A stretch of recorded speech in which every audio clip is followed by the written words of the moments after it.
Hello, folks. This is Gender in Focus, a podcast exploring how to create a more inclusive world for trans and non-binary people. I'm your host, Kai Scott, and I use the pronouns he and him. I'm the president of Trans Focus Consulting. I would love to get to the point where I could just navigate all systems and never come across a hitch, but there is something I think really valuable in watching an organization or staff within an organization go through that learning and make change. When you're accessing either a workplace as an employee or you're accessing an organization, you're often looking for cues that you're going to be included or not included. And so there are multiple cues that you can sort of look for, but often those cues are found in the communications about those services or programs, right? Or communications about the organization.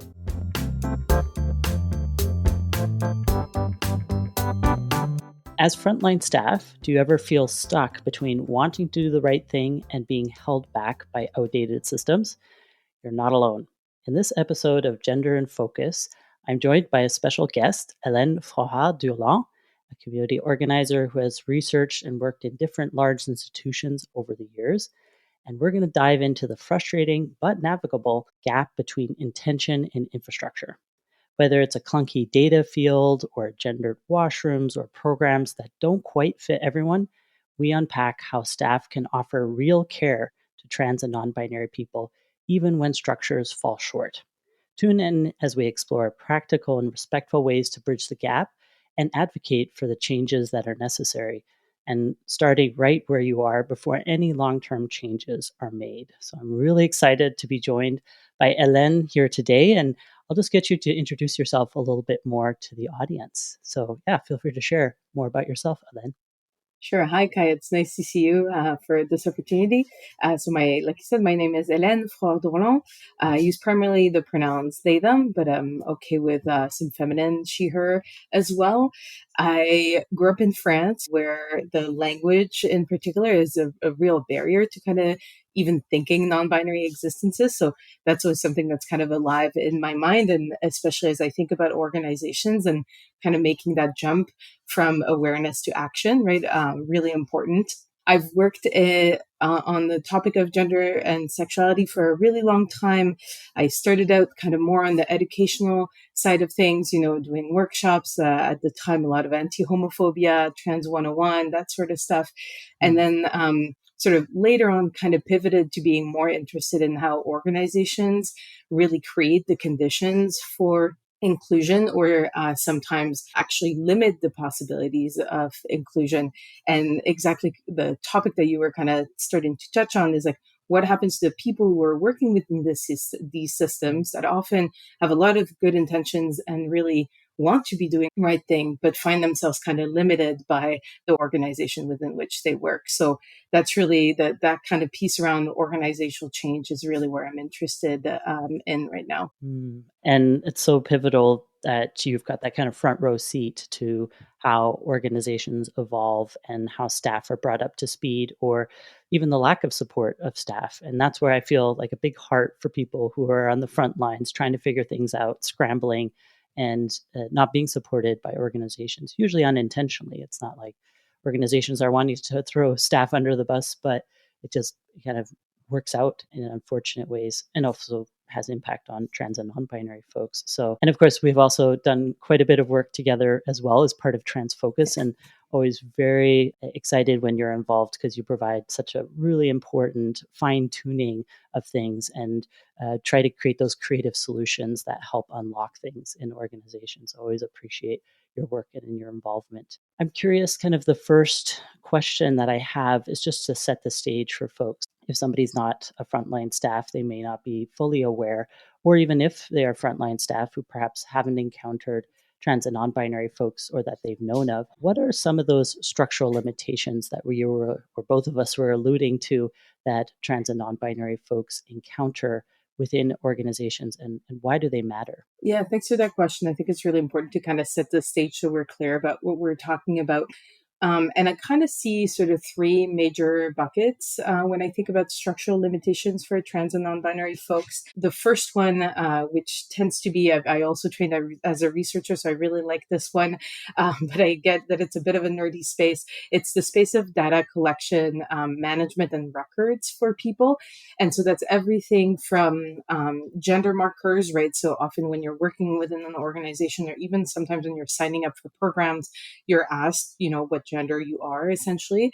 So that information is recorded by the organization that you're either working with or sort of accessing. So that's one piece. And then the other pieces around records is things like names or pronouns, right? So all the kind of personal information that, given the kind of society that we live in, often comes with sort of a set of assumptions around gender, basically, and can really have an impact then on your experience navigating either that workplace or that service when you're accessing it. So that's the kind of big bucket, right? Is sort of gender data, gender records. The second set of sort of structural limitations is often around facilities. So the sort of most universal one I would say is the washroom, because that's found in every building, but that would also include change rooms, right, in some setups. And that's often the sort of impact is that often historically, we've always sort of thought facilities through that lens of binary gender. And so there's a lot of questions that come up for both trans and non-binary people, slightly different sets of questions, but around how to access those facilities safely, and sometimes even what facilities to access, if any, because often the absence of appropriate facilities is the number one concern. So that's kind of the second bucket. And then the third bucket is what I would call kind of both access to services and communications about those services, right? So when you're accessing either a workplace as an employee, or you're accessing an organization, you're often looking for cues that you're going to be included or not included. And so there are multiple cues that you can sort of look for, but often those cues are found in the communications about those services or programs, right? Or communications about the organization. Is the organization framing itself as, a women's organization or a men's organization? Or are there ways in which the services talk about moms and dads, right, instead of talking about parents? Like those kinds of pieces that sometimes what can be tricky in navigating that is that it's hard to know, is the service not inclusive? Like, am I not going to find what I'm looking for in that service because the service itself has been designed in that way?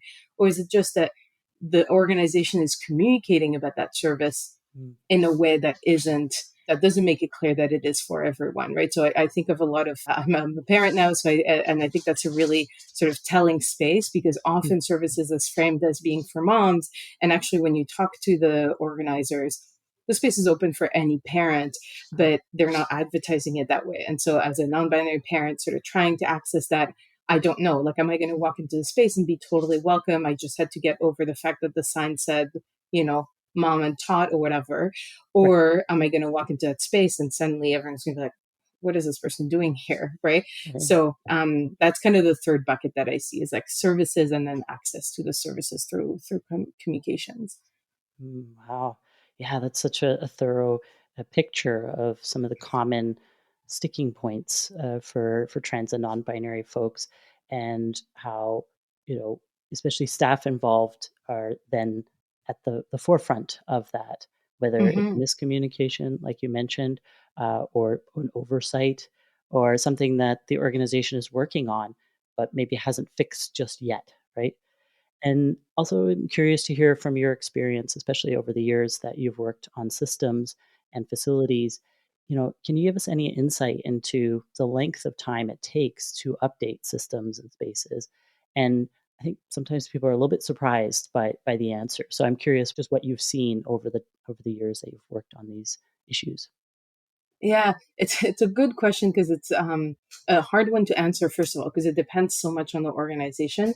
But I feel like I've learned that one of the key pieces when you're talking about organizational change is Hmm. managing people's expectations. And so I feel Mm, like the answer is always going to be longer than you think, mm, because there's always going to be more sort of delays or more sort of holdups than you would have ever thought imaginable. At least that's unfortunately generally been my experience. right. That said, I will say, so I've worked in a lot of large organizations, and in those organizations in particular, I think it's safe to say that the kind of structural changes that we're talking about can take years, whether it's something about information systems or facilities, which obviously, right, involve a lot of resources, obviously, to sort of change those systems or change those facilities. That can take a really, really long time. I think the size of the organization matters a lot, because the larger the organization, the more complex the change is. Even something that seems really simple, where you're like, I'm just looking at an interface, I'm just trying to add an option. Mhm. That seems really straightforward from the sort of user end. From the back end, often there's a lot of complexity that people don't see. So unfortunately, even things that can seem straightforward can take a really, really long time, especially in large organizations. I will say that in large organizations, for some things, and in smaller organizations, there are often opportunities to make change quickly in some spaces. And I think smaller organizations really have an opportunity, Mhm. where they're not relying on third party systems, for example, or where, sometimes I miss pen and paper, because it's actually probably easier to make some changes when you just had to print a new form and Yeah. then put out a new form to your clients, that sort of thing. Right. But I think there are opportunities, especially in smaller organizations, where it is still this kind of very human to human process. Mhm. And so it's a lot easier once you get sort of buy-in from your leadership, which, like, that can be another challenge. I'm sure we'll talk about that.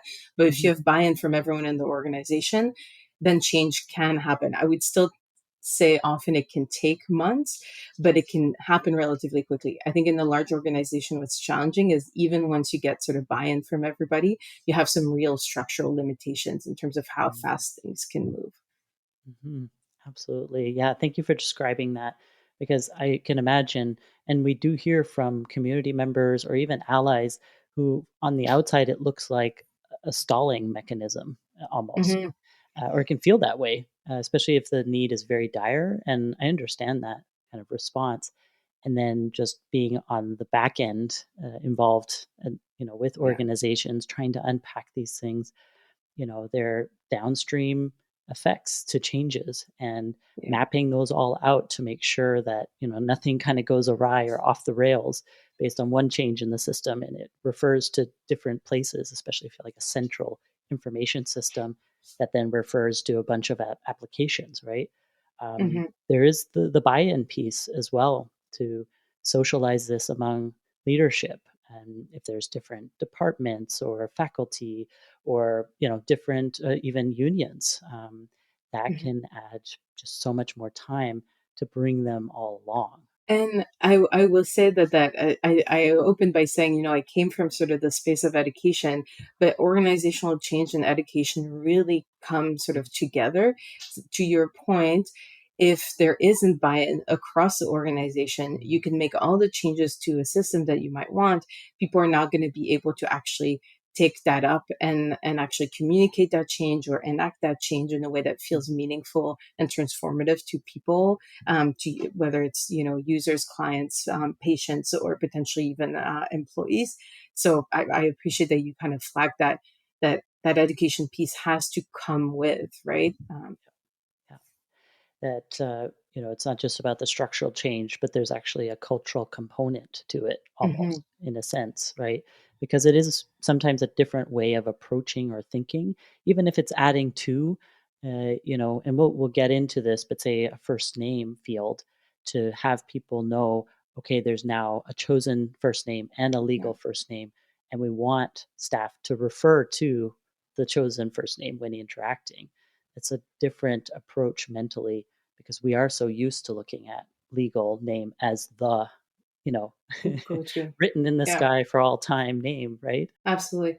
I want to validate also what you just said from sort of a client perspective, right? I think one of the things that is most frustrating in navigating institutions that are not ready for trans and non-binary people is that you never quite know, or it can be really hard to know when Mm. someone is telling you that option is not available. Is it a stalling tactic? Is it that it's taking a really long time in the back end? Does someone even care? And so I think we'll get into that, but I think that's really where the initial interaction with a staff member can make a huge difference, Mm, mm, because as a client, you're right to be frustrated and even beyond frustrated, right? Sometimes angry that you're trying to access a service and they're not ready for you. And it, yeah, it, and sometimes organizations do stall, sometimes organizations do take way more time than they probably need to trying to make a decision or decide on a path of action. And so trying to sort that out, either as a client or sometimes as an employee trying to make change happen can be really frustrating. So I'm glad you acknowledged that. Yeah, absolutely.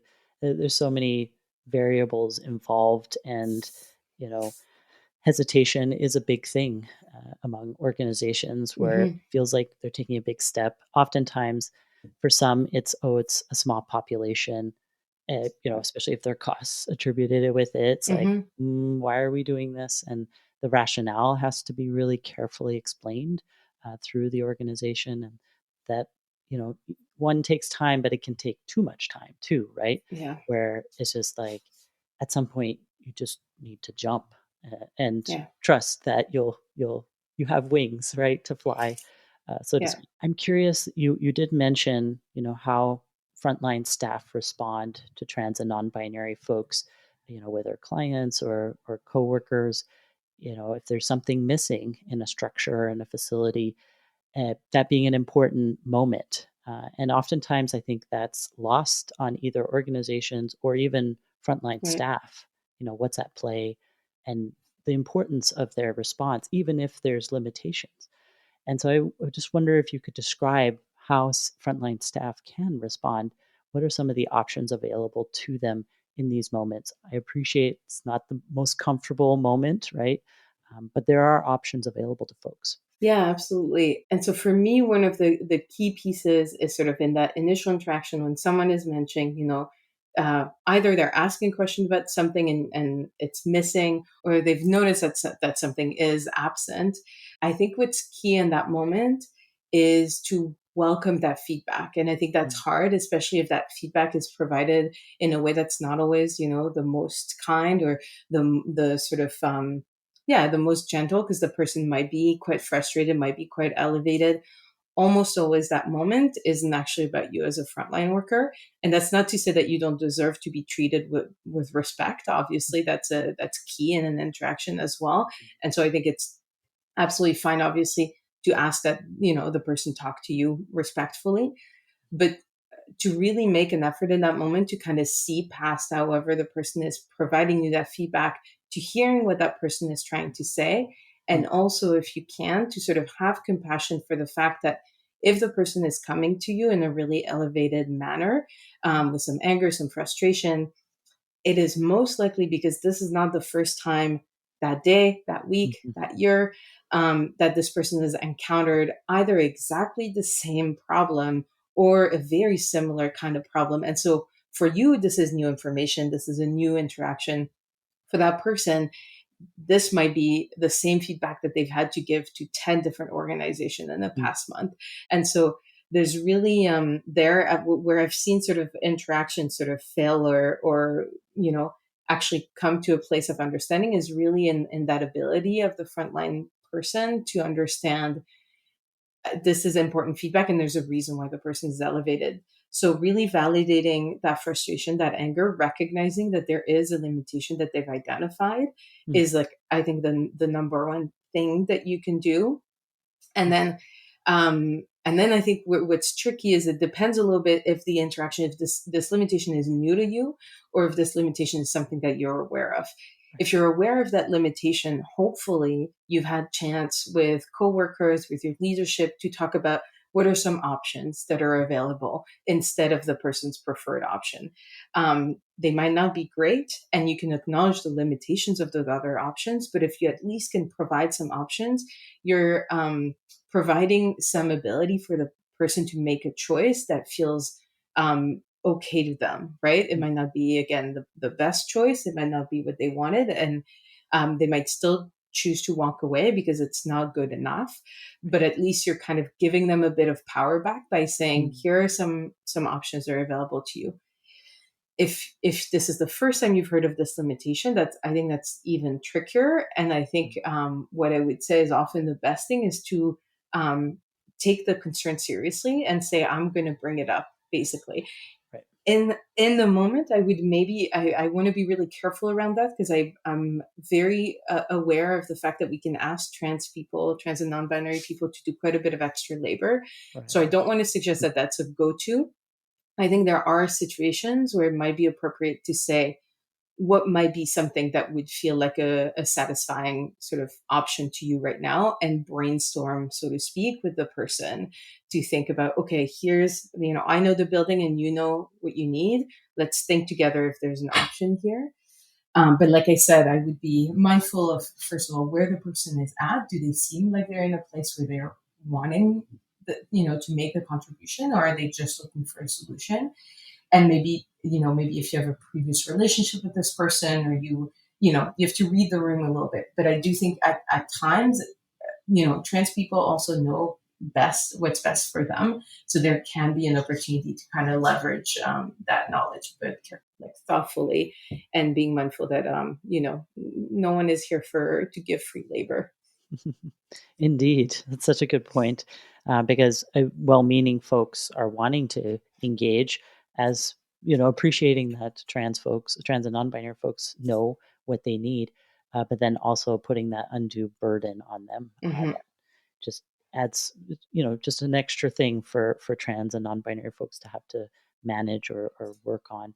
But then some people are wanting to share that, and that feels Yeah. part of empowerment, right? So, yeah, that Mm-hmm. feedback in terms of reading the room, and in terms of whether somebody is responsive to questions or shut down, right? Those kinds of clues can Exactly. give us insight to where folks are at, and then respond accordingly. And I think the trauma informed approach is a really important one, because these can be really traumatic things for folks to have Mm-hmm. to navigate, and usually all alone, right? And that can Yeah. feel very disempowering, to the point where people can be, like you described, in an elevated state. So it does, as with other issues that folks are encountering, requires that kind of sensitive, expansive and reassuring approach. Taking somebody seriously is so important. It seems simple enough, but it actually is a game changer, because Yeah. from our research, we see time and time again, trans and non-binary folks, their issues are, or our issues are dismissed, Yeah. just not given any time or space. Like, or people, hold up their hands and are like, "It's a systems limitation. What do you expect from me?" Vibes, Yeah. Yeah. which I just think the very, even having that limitation acknowledged, right? The person be like, I'm so sorry that our system mhm, isn't set up for this, can be such a different interaction, right? Than if the person is like, this is not my problem. I don't make the system. Um, and I just want to say, because I did go to that place of thinking about an interaction with someone who is experiencing frustration, because I think that's often what people are afraid mhm, is meeting sort of someone who is in that state. But I also want to say, most of the time when trans people yeah, are giving feedback, they're actually doing it quite calmly, and they're especially looking for that validation, that acknowledgement, and the sense of, what are you going to do about it? And I think that's the other piece, right? Is it's welcoming the feelings, recognizing the limitations, but then I think most of the time, what trans people are looking for, trans and non-binary people are looking for, is a sense of, okay, so what are you going to do to make sure that I'm welcome next time, right? It's the same. It reminds me of a conversation about pronouns, right? I don't mind if people mess up my pronouns, mhm, like once in a while. The first couple of times, I get that it's a learning moment. mhm, What's going to impact me is if that person keeps making that mistake, and conversely, what is going to make a really important impact on me if I see that this person is making an effort moving forward. And so I think similarly with organizations, keeping in mind that the time frame for change can be quite a bit lengthier. Um, I would much rather see an organization receive feedback and then do something with that feedback, than sometimes even an organization that maybe, accidentally kind of build the right infrastructure, but there's no sort of intentionality behind it. Like, in mhm. some ways, I feel like seeing an organization take the time to reflect and make changes can be almost even more powerful than, when you just don't even have any questions. I mean, I would love to get to the point where I could just navigate all systems and never come across a hitch, but Yeah. there is something I think really valuable in watching an organization or staff within an organization do go through that learning and make change. Mhm. Yeah, and acknowledge that they don't have all the answers, but they're still gonna try, right? Because I Uh-huh. think organizations feel it's a bit of an unknown, hesitation, um, don't feel competent fully, but once you step up and into that journey, eh, the people make a note of that, like, and it Yeah. spreads too, right? I mean, most or many trans and non-binary folks are connected in community and say, hey, this organization is figuring it out, and involving those who are willing and able to or want to, and are taking the concerted effort to Yeah. make a change. I'm curious what some of the options available to organizations, what those are, especially some of the from your own experience or that you've heard of from other organizations that have really made a huge difference in how trans and non-binary folks experience their organizations. Yeah, I mean, I've worked in and with a lot of different organizations, and so I'm really hesitant to kind of go to some sort of universal solutions because I don't think they quite exist. I think that's where really the power of staff member comes in and the power of leadership comes in to Mm, brainstorm solutions and think about what does our building look like? What do our materials look like? What do our forms or what do our systems look like? And think about what's possible. Because I've seen everything from, you know, uh, like sometimes where I'm trying to think of specifics, but in an information system, for example, sometimes you have a field and it's unused. So, mm, that's one relatively easy, straightforward solution.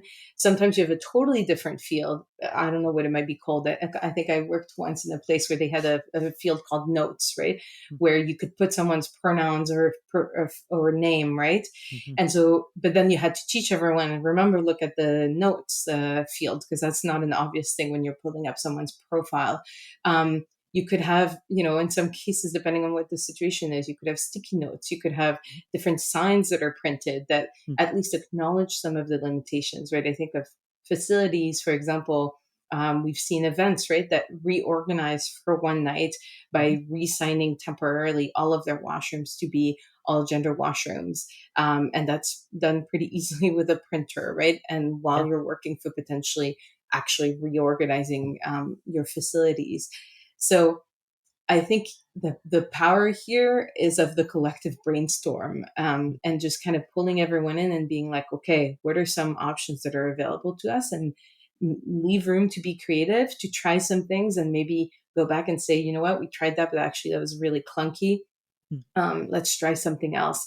Uh, and and then the once you figure it out, sort of what is your temporary pathway or what are some options, really making sure, going back to the education piece that you and I were talking about, really making sure that everyone in the organization is on board as well. Because what's tricky about temporary solution is, or the kind of like makeshift solutions, right, is that that's the whole point, is they're not obvious, they're not built into your systems. And so it's very easy for one staff member who feels really strongly about this to be really aware of what the options are, and then the next person who's on shift to be totally unaware. And so then as a non-binary person, you're like, who am I going to encounter today, right? Are they going to be aware? Am I going to have to advocate because I know this thing exists because I've accessed it before, but now this person doesn't know, so now I'm having to do all this self-advocacy, right? So I think the communicating within the organization is almost as important as coming up with a temporary solution in and of itself. mhm. So true that if you don't kind of make a consistent experience through standardized Hmm. practices that as described in education sessions, or even a document of procedures that kind of highlights what is expected of staff, then it can fall flat, and that Yeah, inconsistency of experience is also harmful yeah, because people just are having to approach it with like, oh, I don't know how it's going to happen and unfold. And even that kind of bracing for impact is a lot of work, that ends up, yeah, exhausting or frustrating folks. And so to work on that standardization, even though it's an interim thing, yeah. is still really important. And certainly within a small organization, I think that's relatively easier. And then when it comes to large organizations, even say call centers, that is Right. really important, or even other types of frontline workers that are interacting Yeah. directly in person with folks. Like, yeah, that is, quite fundamental to that Yeah. success. I think, yeah, think about onboarding procedures, right? Especially if you have a lot of staff turnover or building it into Right. procedure documents, I think Mhm. is a good way in a larger organization to kind of ensure everyone's on board. You're always going to have, obviously, it's harder to create consistency the larger your staff team is. But Yeah. I want to go back quickly to what you said, because I think I maybe didn't spend enough time at the beginning when I was talking about what the limitations are, Mm, talking about the impact really, because mm, I would love to invite people to think about what it's like to try and access, whether it's a service or even your local community center, or mm, you know or a bank or whatever it might be, and to always be kind of bracing yourself for, mm, is someone going to make a comment, is someone going to misgender me, am I going to have to explain my name again, am I going to have to do this or that. mhm, Most of us, want to go through life being kind of like unnoticed in mhm, these kinds of circumstances, right? Very few of us have so much time in their lives that they want to be spending an extra 15 minutes trying to argue to access a bathroom in the back that we know mm, exists, but no, the particular staff member thinks it's reserved for this group or that group. Um, yeah, people don't have that kind of time and energy, and often it can be quite harmful, again, to kind of go through that, because it's often not a one-off experience. It's often something that you're doing multiple times, certainly in a week, right, if not in a mhm. day. And so I think that's one of the hardest things when you're outside of a group, to really get a sense for how exhausting that can be, Mm, and how much that can lead people to choosing to disengage yeah. rather than continue engaging and spending all that energy to access something. Oh, yeah, absolutely. Social isolation runs pretty high in trans and non-binary circles, and so it's an understandable response to this repetitive exclusion, or having to even pointing out, but sometimes even having to fight for, Yeah, because a staff member may not understand, or in some cases may be resistant to trans yeah. and non-binary folks, and it's just, wow, I can't be bothered, and that's a really sad state of affairs, right? Yeah. Yeah, which is why even encountering someone who is willing to listen and takes your problem seriously can make such a difference, because already, Yeah. in terms of like, you're talking about trauma informed approach, like the level of stress that generates is so different from, Yeah. you bring something up to someone and they're acting defensive. Like that's both of your sort of stress response Mm, being engaged, right? And that's almost never going to lead to a good outcome. Whereas if you give feedback and the person is able to receive it calmly and think through solutions and sort of acknowledge what's happening to you, that's a very different experience. Not to say that that's the experience that you want to have either. But like I said, I wish we could just go through life without having to have these conversations, but it's a much better conversation, certainly. yeah, absolutely. And that also being willing to brainstorm, even if you don't know what could be all the Hmm. options. I mean, we're describing some of them here, but obviously it's not exhaustive. And so, just even willing to explore without having all the answers per se. And that's not even what's expected of most trans and Yeah. non-binary folks. It's just the willingness. I mean, it really does boil down to that willingness to engage, willingness to validate. That goes so far, just because of the opposite experience is usually what happens to most folks. Yeah. So yeah, it's a I, really I important. want to share a quick anecdote here. I'm reminded of it in terms of sort of what you can do as an individual staff person. So in my dissertation research, I talked to a lot of school staff about how they worked with trans and non-binary students. And I still remember the staff member. She was a member of the administrative team. So Mhm, not someone that you would necessarily think as having sort of a key role in these kinds of, creating welcoming, inclusive school cultures. But that's precisely, I think, actually where we need to rethink who can make a difference. I think mhm, everyone at every step of the way, right, can make a difference. And the staff member, the issue I believe was around the student's name, or maybe their gender marker. The point is the gender that they were was not reflected in the system, the school system information system. Right. And the problem is when the school had to send information back to the ministry, there was a moment where basically the school file was being compared with the ministry file. If there was differences in terms of the gender marker, for example, that would create an error, right? And then the file couldn't go through.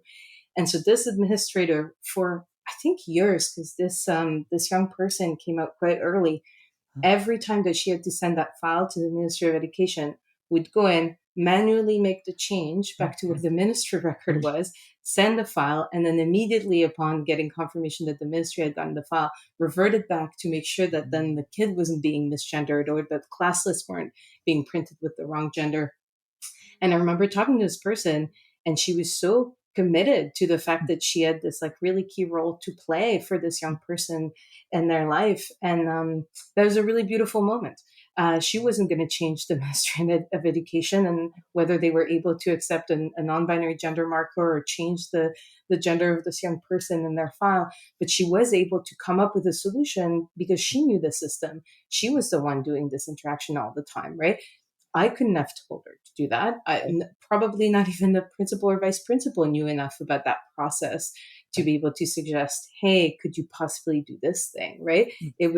She was able to do that because she had the knowledge. And I thought that was such an impressive act of allyship. And I'm not suggesting that's the best solution because that was a lot of extra work for one person, but it certainly worked and it kept the young person safe. And I think it made it really clear to that young person and their parents that the school cared, right? Because they were willing to go to those extra lengths.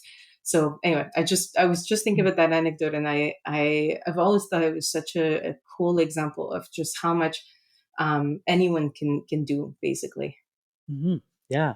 And it seems like a simple thing to many on the outside, like a manual override, but that spared that student and their family a whole bunch of pain. I mean, Mm-hmm. seeing past names or past gender markers, just that there's a lot of exposure to that and being Mm-hmm. spared that by a simple act that person had to remember repeatedly, like that this Every is a time, thing, yeah. like Yeah. it's not just one time deal, right? So that manual override being just factored into that person's know-how. And you're right that was a solution that they had, or to that staff member that had access to that, given that she was so closely involved in that. Huh. Mm-hmm. A really good thank you for sharing that, because that to kind of illustrate so many different facets of this and how it really is important, and also good to come up with a long-term solution as well. So to Yes, spare that manual override, for but sure. good that she found that. Yeah. Yeah. So just wanted to dive into a few kind of more specific things just to illustrate some of the additional considerations. Particularly, I know we've referenced it a few times here. It's just the difference between legal first name and chosen first name, Mm-hmm. and how in a temporary or interim fashion organizations can handle that, because of course it is so personal, so important. And as I mentioned before, many organizations are very fixated on legal first name, almost to the Mm-hmm. exclusion of anything else. And so, what are some things that or that you've seen or been a part of implementing that could help? Yeah. I mean, so I think the first thing to kind of undo around first names, some of this is applicable to last names as well, but primarily first names, is actually sort of sit down and think about what are the processes in your organization that actually legally require you to use a legal name for Mm-hmm. someone. And there are often, like I wish I could say, who cares about legal names? But unfortunately, often there are pieces like taxes, like payroll, so often human resource processes that do require a legal name. Often because, much like in the example from the Ministry of Education that I just shared, there is an interaction with an external system. Right. And that external system, for whatever reason, often identity verification, right?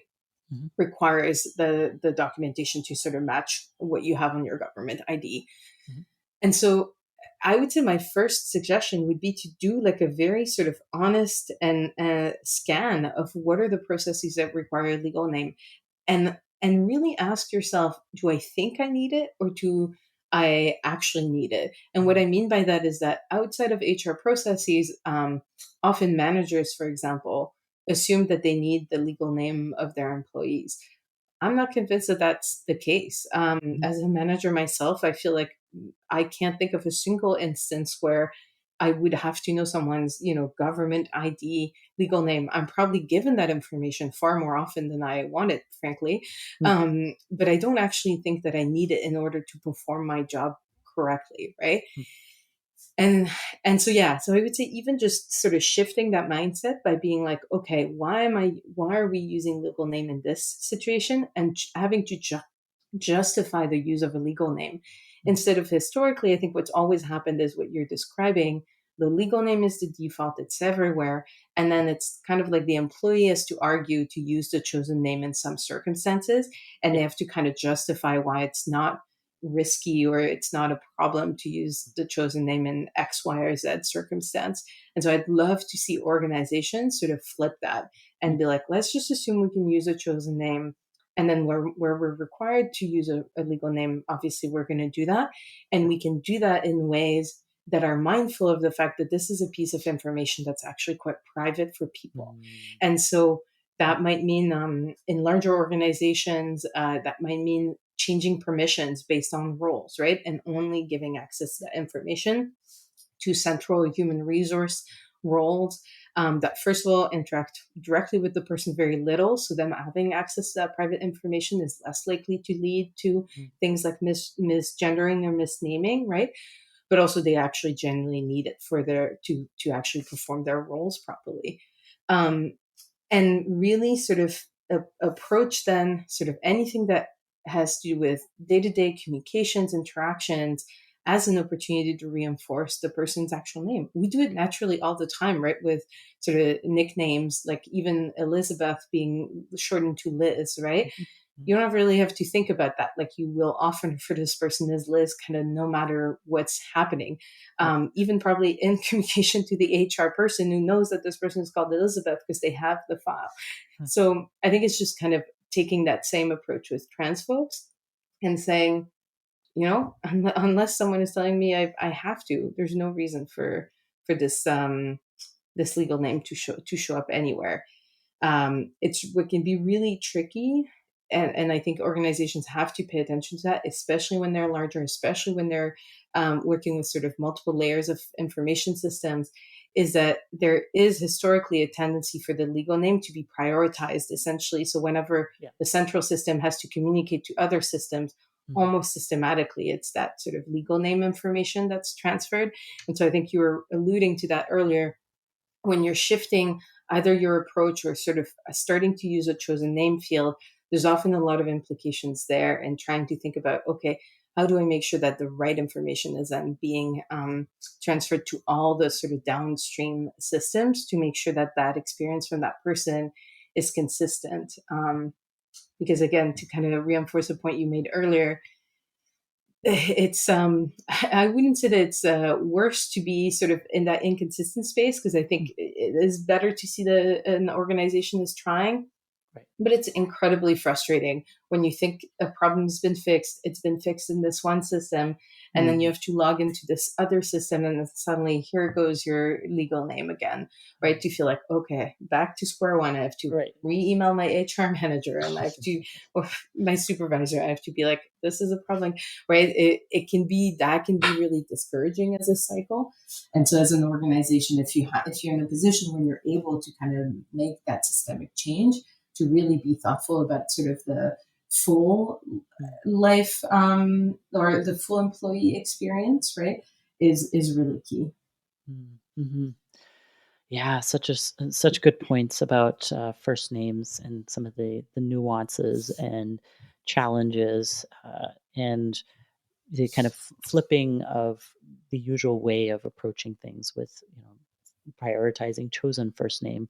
Uh, Obviously, there are still some places where legal is needed, but those are smaller, especially when we're talking about Mm-hmm. interactions. Actually, there I don't see, like you were mentioning, as a manager to your staff, you don't really need that legal first name. And in fact, it can make things more confusing.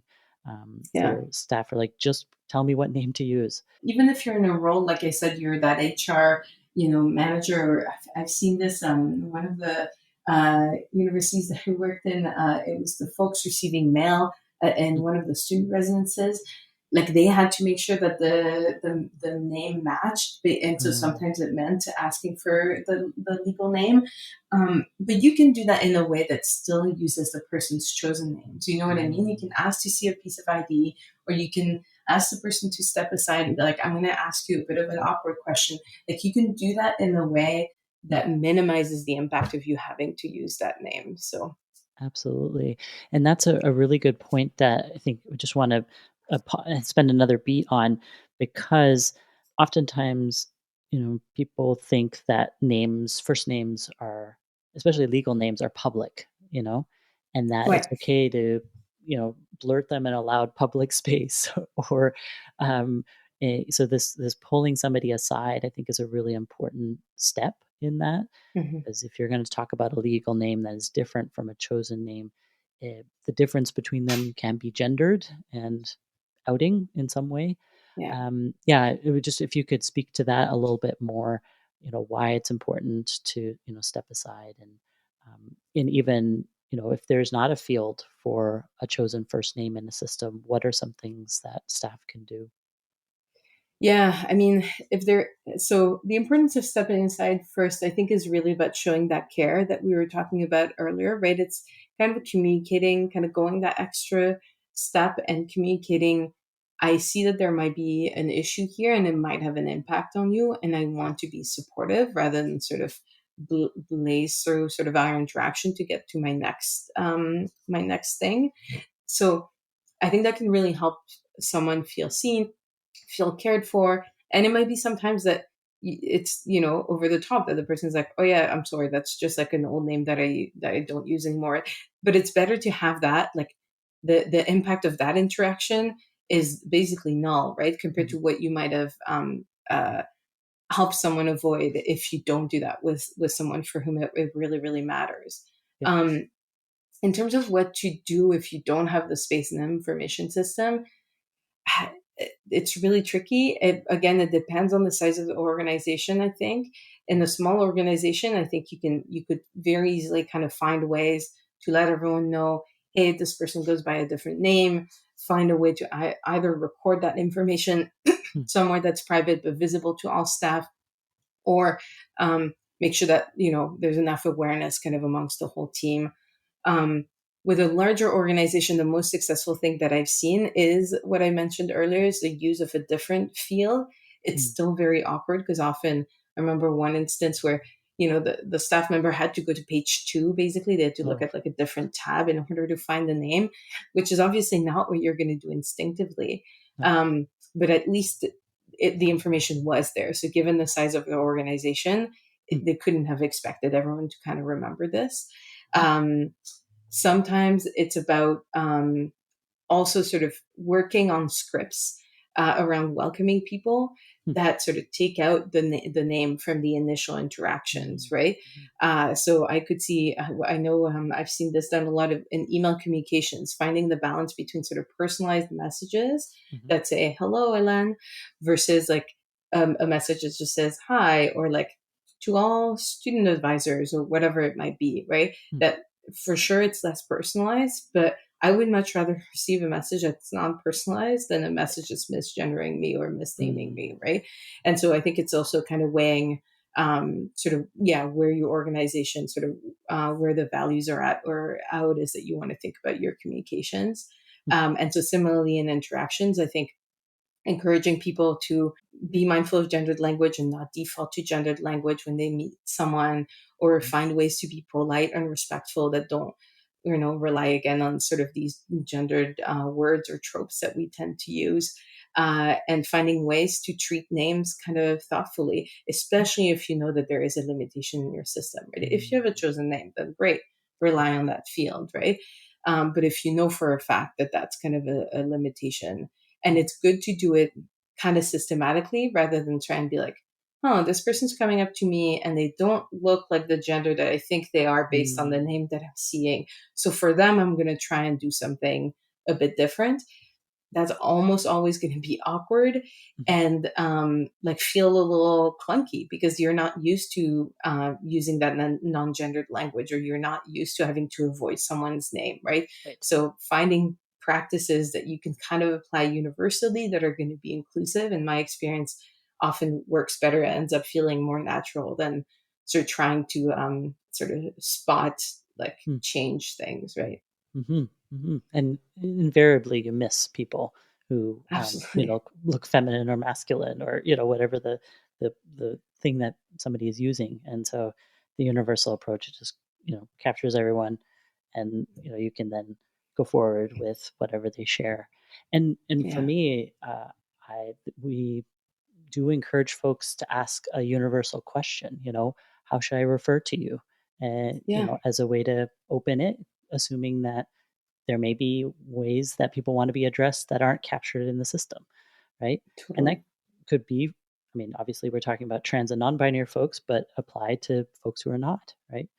Yeah. And maybe there's a nickname you miss if you're only focused on legal name, and that would then tailor that, or personalize it, that interaction for them. Yeah. Um, and The the Robert versus Bob situation. yeah. The other thing that I will say, and I know it's one of the more complex piece that I've worked with within an organization on, is that there are times, and I would say it's not that unusual, where people actually want to use different names in different spaces. And so that's really tricky, actually, if you have a central system.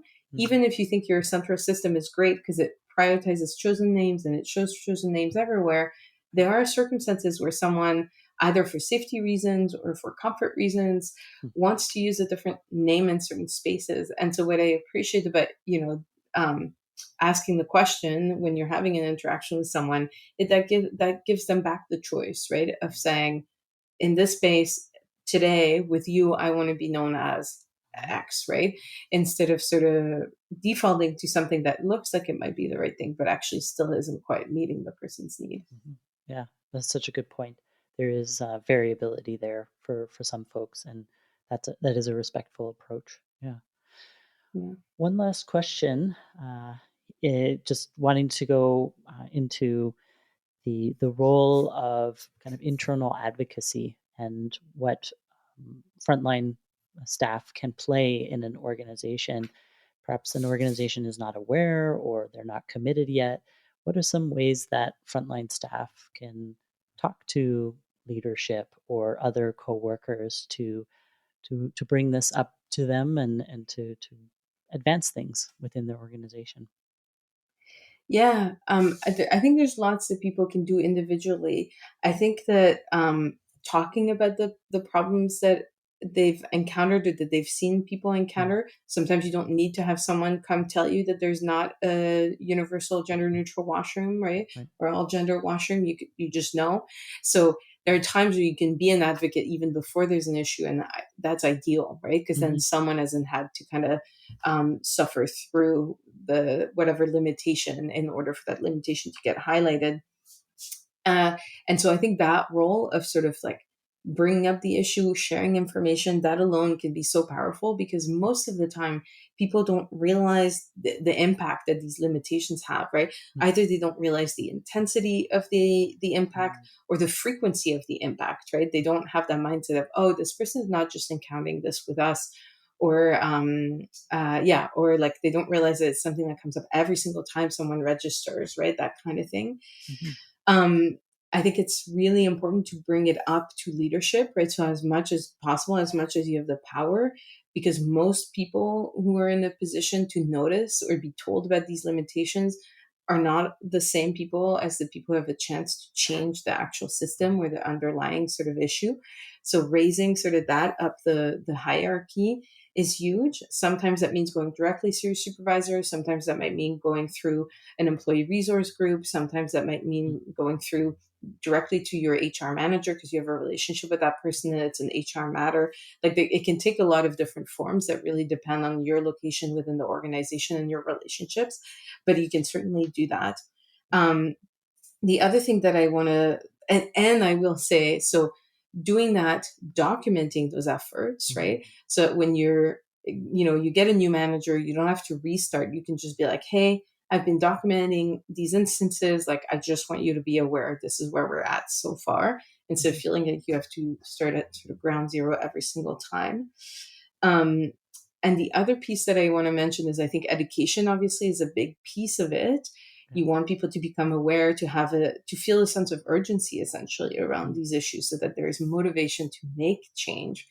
And I want to emphasize that again, we were talking about that duo of education and structural change. It's really important for both of them to be moving, because what I've seen in some organizations is that, as soon as something is kind of mentioned or there's a sense that we want to work on trans inclusion, the go-to is education. Let's just educate our staff.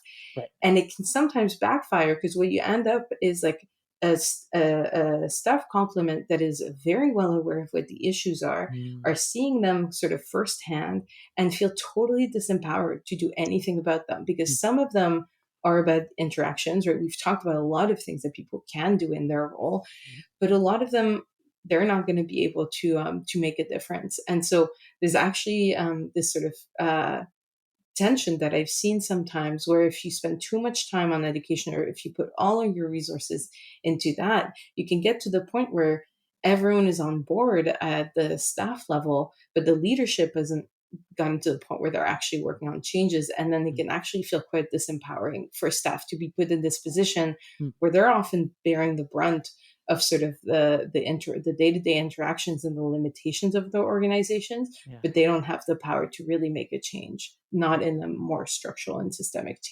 sense. So true. Yeah.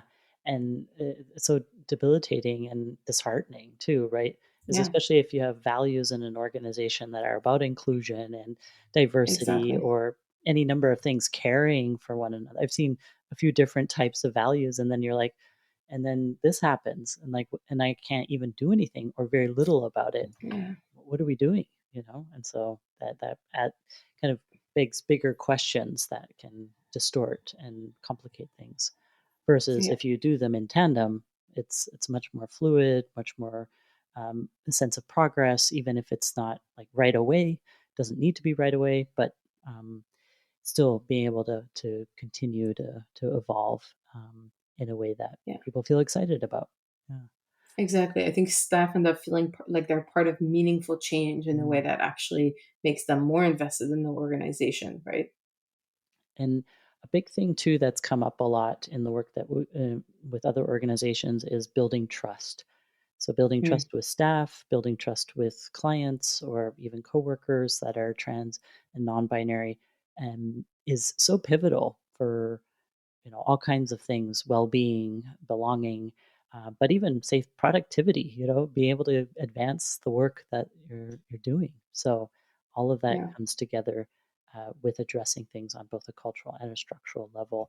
And even if you're waiting for things to change, or maybe leadership is not aware yet, there's still things that can be done. And hopefully that there's a bit of empowerment there, even if longer term pieces need to fall into place. And another thing I want to add as we're closing here is that Hélène and I have co-authored a fantastic resource that goes into details that we've discussed here in the podcast, but has them documented so that you can refresh your memory or have it as a resource if you're a frontline staff next to you to be able to access as you're encountering these things.